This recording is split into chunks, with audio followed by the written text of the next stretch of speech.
Nitish Kumar Bihar CM का एक मुस्लिम महिला का जबरदस्ती हिजाब खींचने वाला मामला सुन सुनकर आप शायद बेजार हो चुके होंगे।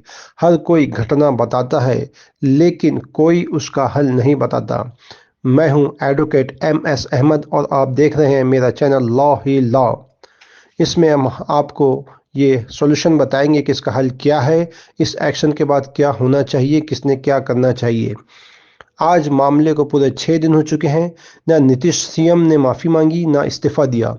पब्लिक चिल्लाई, गुस्सा हुई, रील्स बनाए, शॉर्ट्स बनाए, लोगों ने गालियां दी, बुरा भला कहा, लेकिन नीतीश कुमार पर कोई असर नहीं हुआ। मुझे लगता है कि शायद ये एक बहुत बड़ी कॉन्स्पिरेसी यानी साजिश का हिस्सा है। इस तरह से कि मुसलमानों को हमेशा किसी न किसी टॉपिक में, किसी न किसी काम में बिजी रखो, इन्हें परेशान रखो, इनके इस्लाम को, दीन को, हिजाब को बुरा भला बोलते रहो, और जब ये आवाज़ उठाएं तो दंगे की शक्ल में इन पर पत्थर फेंकने का बहाना बनाकर गोलियां चलाओ, इनको जेलों में डालो और इनको फांसी पर लटकाओ। बहराइच के सरफराज की ताज़ा मिसाल है कि उसको फांसी की सज़ा सुनाई गई। उसका कसूर ये था कि उसने अपने घर वालों की और खुद की जान बचाई।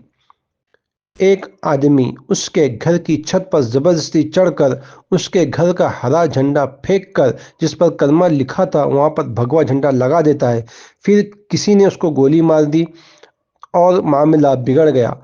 और सरफराज को सेल्फ डिफेंस का हक था, लेकिन फिर भी सरफराज को फांसी की सजा सुना दी गई।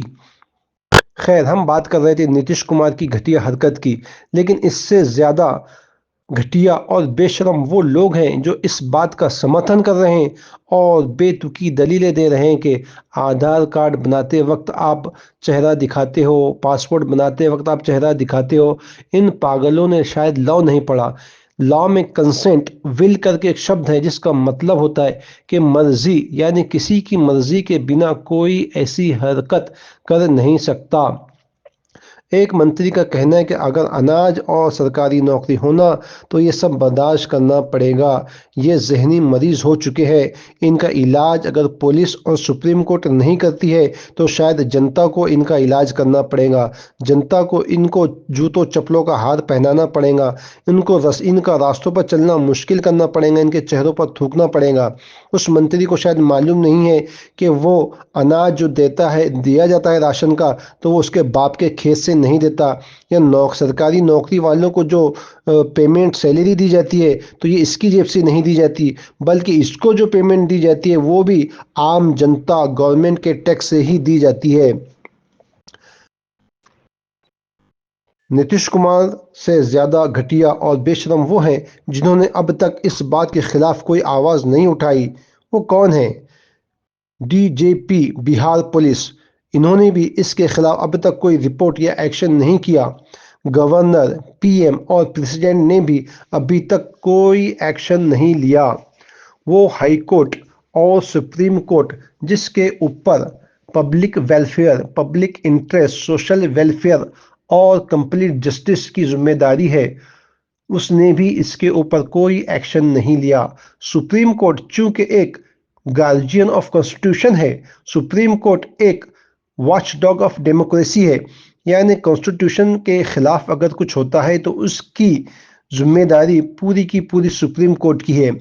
सुप्रीम कोर्ट का और काम यह है कि एग्जीक्यूटिव यानी हुकूमत और लेजिस्लेटिव यानी कानून साजी के बीच में अगर कुछ गलत है, कुछ कम ज्यादा है, तो वो उसको दूर करे, उस नुक्स को दूर करे और पब्लिक में होने वाले डिस्टर्बेंस को खत्म करे। एक औरत का हिजाब एक सीएम पद पर बैठा हुआ आदमी जबरदस्ती निकालता है। पहले वो उसे हिजाब को नीचे खींचता है, फिर आजू खींचता है, फिर बाजू खींचता है।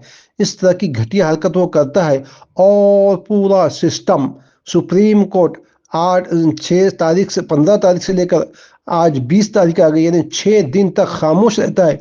ये सबसे बड़ी शर्म की बात है। सुप्रीम कोर्ट ने सोचना चाहिए था कि माइनॉरिटी के फंडामेंटल राइट्स की हिफाजत की जिम्मेदारी उसकी है। आर्टिकल 142 कॉन्स्टिट्यूशन की सुप्रीम कोर्ट को डिस्क्रिशनरी और यूनिक पावर देती है। साथ में सुप्रीम कोर्ट को सू मोटो एक्शन लेने का भी पावर है, लेकिन ये इस पावर को किसी मुस्लिम महिला के लिए क्यों इस्तेमाल करेगा? अजी साहब, कम से कम मुस्लिम नहीं तो महिला समझकर ही एक्शन ले लो ना।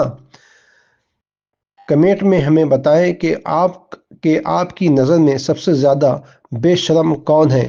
Thank you very much.